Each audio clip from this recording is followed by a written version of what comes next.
अब हम लोग शुरू करने जा रहे हैं diagonal matrix. Diagonal matrix basically हमारे पास वो मैट्रिक्स होता है जिसमें हमारे पास सारे एलिमेंट ज़ीरो होते हैं एक्सेप्ट द डायगोनल वन, ठीक है। और इसके लिए सबसे बड़ी कंडीशन क्या होती है कि स्क्वायर होना चाहिए, यानी जो मैट्रिक्स है उसका ऑर्डर क्या होना चाहिए, जिसमें हमारे पास कॉलम और रोज के जो नंबर्स हैं वो इक्वल हो। वेदर 2 मल्टीप्लाई बाई 2 हो सकता है, 3 मल्टीप्लाई बाई 3 हो सकता है, 4 मल्टीप्लाई बाई 4 हो सकता है, अप टू सो ऑन, ठीक है। लेकिन उसके लिए कंडीशन क्या है, वो स्क्वायर होना चाहिए। रेक्टेंगल में वो ये डायगोनल मैट्रिक्स अप्लाई होता ही नहीं है, ठीक है। अब डायगोनल बेसिकली होता क्या है, diagonal start at the top of the left and goes to the bottom right in the matrix, ठीक है। तो यानी कि ये अब फॉर एग्जांपल ये हमारे पास एक स्क्वायर है, ठीक है। अब स्क्वायर में ये डायगोनल कैसे होगा कि यहाँ से लेफ़्ट की टॉप से राइट के बॉटम तक, तो ये हमारे पास क्या बन जाता है, डायगोनल बन जाता है। और डायगोनल मैट्रिक्स में बेसिकली हमारे पास सारे एलिमेंट ज़ीरो होते हैं, सिवाय इस जो डायगोनल लाइन में होते हैं ना वो ज़ीरो नहीं होते हैं। एक example, for example A matrix है हमारे पास, उसमें हमारे पास आ जाता है 1 0 0 3। इधर आप लोग देख सकते हैं कि ये जो डायगोनल है, डायगोनल कभी भी राइट टॉप से लेफ्ट बॉटम में नहीं, कभी भी नहीं होगा। डायगोनल की एक ही डायरेक्शन होती है which will they start from the top of the left end and to the bottom of the right, ठीक है, यानी कि यूँ इस डायरेक्शन में। और ये सिर्फ डायगोनल में हमारे पास जो डायगोनल पे हमारे पास एलिमेंट्स होते हैं ना वो सिर्फ हमारे पास कांस्टेंट होते हैं, बाकी सारे हमारे पास क्या होते हैं, ज़ीरो होते हैं। इसी तरीके से हम एक और मैट्रिक्स ले लेते हैं और इसके लिए ये स्क्वायर होना ही ज़रूरी है। 2 3 5, बाकी सारे क्या होंगे, ज़ीरो होंगे, क्योंकि हम लोगों ने इसकी क्या कंडीशन पढ़ी है कि डायगोनल मैट्रिक्स वो मैट्रिक्स होता है जिसमें हमारे पास सारे एलिमेंट ज़ीरो होते हैं एक्सेप्ट द डायगोनल एलिमेंट्स। अब हम आते हैं स्केलर मैट्रिक्स की तरफ। स्केलर मैट्रिक्स बेसिकली हमारे पास वो मैट्रिक्स होता है जिसमें डायगोनल के जो एलिमेंट्स होते हैं ना वो सेम होते हैं। फॉर एग्जांपल अगर हम एग्जांपल देखें तो इसमें भी हमारे पास कंडीशन क्या होगी कि ये स्केयर होगा। क्यों? क्योंकि हमारे पास जो स्केलर मैट्रिक्स है वो एक डायगोनल मैट्रिक्स है, but not all the diagonal matrix are the scalar matrix, ठीक है। यानी जो स्केलर मैट्रिक्स होते हैं ना वो सारे के सारे डायगोनल हो सकते हैं, क्योंकि इसमें अब जिस तरीके से ये सेम है, ये जो डायगोनल एलिमेंट्स हैं ये क्या है, सेम है, 1 1 1 है।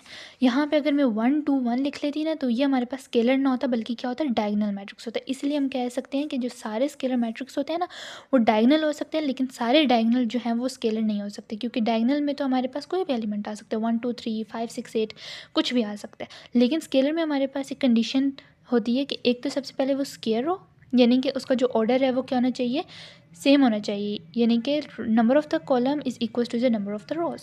और दूसरा ये कि हमारे पास जो डायगोनल एलिमेंट है वो बिल्कुल सेम होने चाहिए, चाहे वो फ्रैक्शन में होते हैं या नहीं होते। अब यहाँ पे अगर हम फ्रैक्शन में लिख लें 1/2 1/2 1/2, तो ये भी हमारे पास क्या होगा, स्केलर मैट्रिक्स होगा। Whether it will be the in the fraction form, तो ये तब भी हमारे पास क्या होगा, स्केलर मैट्रिक्स होगा। और स्केलर मैट्रिक्स के लिए हमारे पास सिर्फ दो कंडीशंस होती हैं कि एक तो ये स्केयर हो, साथ में हमारे पास जो डायगोनल एलिमेंट्स होते हैं वो क्या होने चाहिए, सेम होने चाहिए।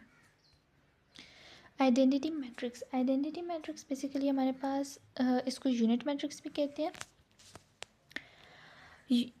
इसे यूनिट मैट्रिक्स इसलिए कहते हैं क्योंकि इसमें जो डायगोनल एलिमेंट्स होते हैं ना वो सिर्फ और सिर्फ क्या होते हैं, 1 होते हैं। यूनिट का मतलब होता है 1। और यहाँ पे जिस वक्त हम लोग इसे डायगोनल फॉर्म में लिखते हैं तो उसके लिए भी हमारे पास जाहिर की बात है स्केयर होना ज़रूरी होता है, क्योंकि डायगोनल मैट्रिक्स के लिए जो सबसे मेजर जो करेक्टरिस्टिक है वो क्या होती है कि स्केयर होती है, ठीक है। रेक्टेंगल में हमारे पास डायगोनल नहीं होता। अब आइडेंटिटी मैट्रिक्स है, इसमें हमारे पास 1 1 1, यानी कि बाकी सारे एलिमेंट्स क्या होंगे, ज़ीरो होंगे सिवाय द डायगोनल 1, और डायगोनल एलिमेंट्स क्या होंगे, सिंपल 1 होंगे। इधर 2 2 2 वाले काम नहीं होगा, यानी कि वो जो 2 2 वाला था ना वो स्केलर था, यानी कि 1 1 1 1 2 2 2 3 3 3 या फ्रैक्शन फॉर्म में भी वो सेम हो सकते थे, उसे हम स्केलर कहेंगे। आइडेंटिटी मैट्रिक्स बेसिकली हमारे पास वो मैट्रिक्स होता है जिसमें हमारे पास जो डायगोनल एलिमेंट होता है ना वो सिर्फ 1 होता है, 1 के अलावा और कोई नहीं होता। अगर 1 के अलावा हुआ तो वो आइडेंटिटी मैट्रिक्स नहीं होगा, या तो वो स्केलर होगा या वो डायगोनल मैट्रिक्स होगा। अब हम आते हैं transpose of matrix. Transpose of matrix में हमारे ये बहुत इंपॉर्टेंट है, और इसमें हम लोग पता है क्या करते हैं, इसमें हम लोग कॉलम को रो में चेंज कर लेते हैं और रो को कॉलम में चेंज कर लेते हैं। तो हम इसको एक एग्जांपल से करते हैं। फॉर एग्जांपल हमारे पास ए मैट्रिक्स है विच इज़ इक्वल्स टू 1 2 3 4। अब इसमें हमारे पास क्या होगा कि ये हमारे पास रो 1 है, ये हमारे पास रो 2 है, ये हमारे पास कॉलम नंबर 1 है और ये हमारे पास कॉलम नंबर 2 है। अब इसमें ट्रांसपोज में हम लोगों ने क्या करना होता है कि हमें रो को कॉलम में चेंज, अगर मैं रो 1 को कॉलम में चेंज करूँ तो मैं इसको इस तरीके से लिखूँगी ए टी, यानी कि हम डिनोट कर रहे हैं कि हम लोग क्या ले रहे हैं, ट्रांसपोज ले रहे हैं, इज़ इक्वल्स टू 1 2 है, ये रो है। अगर मैं इसको कॉलम में चेंज करूँगी तो मैं क्या कर दूँगी, इसको इन्वर्ट कर दूँगी, 1 2 3 4। देखिए कॉलम जो था ये कॉलम है, इसको मैंने चेंज कर लिया रो में यूँ, और रो को मैंने उठा के सिंपल मैंने कॉलम में यूँ शिफ्ट कर दिया। तो यानी कि transpose of the matrix basically हमारे पास क्या होती है, shifting of the row into the column और the shifting of the column into the row. Symmetric matrix basically हमारे पास वो मैट्रिक्स होता है ना कि अगर हम लोग एक ट्रांसपोज ले लेते हैं, फॉर एग्जांपल हमारे पास एक मैट्रिक्स है 1 2 2 4, ठीक है। अगर मैं इसका ट्रांसपोज ले लेती हूँ तो वो मेरे पास किसके इक्वल आएगा, 1 2 2 4। इवन कि मैंने इसको रो को कॉलम में भी चेंज किया, कॉलम को रो में भी चेंज किया। ये कॉलम नंबर नहीं, रो नंबर 1 है और ये रो नंबर 2 है। इसको मैंने अगर उठा के चेंज कर लिया कॉलम में, यानी कि यूँ उठाया, यूँ उठा के मैंने इसको कॉलम में चेंज कर लिया, लेकिन फिर भी जो इसका ट्रांसपोज आया है वो ओरिजिनल 1 के इक्वल है या सेम है, तो उसको हम लोग क्या कहेंगे, सिमेट्रिक मैट्रिक्स, जिसमें हमारे पास जो ओरिजिनल 1 है वो किसकी इक्वल होता है, ट्रांसपोज की। ये ट्रांसपोज जो होता है वो ओरिजिनल 1 के बिल्कुल सेम होता है, कि अगर हम लोग उसका रो या कॉलम को भी चेंज करें तो कोई फ़र्क भी नहीं पड़ेगा। अब हम आते हैं स्क्यू सिमेट्रिक की तरफ। स्क्यू सिमेट्रिक मैट्रिक्स में हमारे पास क्या होता है कि कोई भी एक हमारे पास मैट्रिक्स है, अगर हम उसका ट्रांसपोज लेते हैं, ट्रांसपोज लेने के बाद उसको हम लोग माइनस साइन के साथ क्या कर देते हैं, मल्टीप्लाई कर देते हैं, तो जो हमारे पास रिजल्ट आएगा वो किसके इक्वल होगा, ओरिजिनल 1 के। उसे हम लोग स्क्यू सिमेट्रिक मैट्रिक्स कहते हैं। एक एग्जांपल ले लेते हैं, ये हमारे पास एक मैट्रिक्स है, अगर मैं इसका ट्रांसपोज ले लेती हूँ तो वो हमारे पास किसके इक्वल आ जाएगा,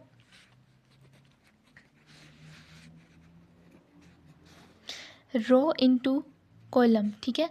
तो यहाँ पे ये 0, यहाँ पे ये -3, और यहाँ पे ये 3 और यहाँ पे ये 0, क्योंकि मैंने इनको क्या कर दिया, इन्वर्ट कर दिया, यानी कि चेंज कर दिया। अब अगर मैं इसी जो ए ट्रांसपोज है इसको मैं अगर नेगेटिव के साथ क्या कर दूँ, मल्टीप्लाई कर दूँ, ठीक है, तो हमारे पास क्या आ जाएगा, -0 3 0। अगर मैं इस माइनस को 0 के साथ करूँ, 0 नीदर भी पॉजिटिव नीदर भी नेगेटिव, यानी कि ना ही वो पॉजिटिव होता है ना ही वो नेगेटिव होता है, उसके साथ साइन हो या ना हो बात एक ही होती है। तो इसलिए हम लोग 0 को विदाउट एनी चार्ज, या आप लोग कह सकते हैं न्यूट्रली हम लिखते हैं, ठीक है। अगर मैं +3 को मल्टीप्लाई करूँ नेगेटिव के साथ तो हमारे पास क्या हो जाएगा, -3। क्यों, क्योंकि अगर हम लोग पॉजिटिव को मल्टीप्लाई करते हैं नेगेटिव के साथ तो हमारे पास क्या आएगा, माइनस आएगा। और अगर अब सेम साइन होंगे, यानी पॉजिटिव मल्टीप्लाई विद पॉजिटिव, तो हमारे पास क्या होगा, पॉजिटिव ही होगा। या अगर माइनस मल्टीप्लाई विद माइनस होगा तो हमारे पास क्या होगा, पॉजिटिव होगा। तो इसी तरीके से जब माइनस माइनस आपस में मल्टीप्लाई होगा तो वो क्या हो जाएगा, 3 हो जाएगा। और 0 की वही बात की हुई हमारे पास क्या होता है, न्यूट्रल होता है। तो अब ये जो हमारे पास आया है ए ट्रांसपोज का माइनस, ये किसके इक्वल है, ओरिजिनल 1 के। तो इसे हम लोग स्क्यू सिमेट्रिक मैट्रिक्स कहते हैं, जिसमें अगर हम लोग ट्रांसपोज लेके उसको माइनस साइन के साथ क्या करते हैं, मल्टीप्लाई कर दें और वो इक्वल आ जाए ओरिजिनल 1 के, तो उसे हम लोग क्या कहते हैं, स्क्यू सिमेट्रिक मैट्रिक्स।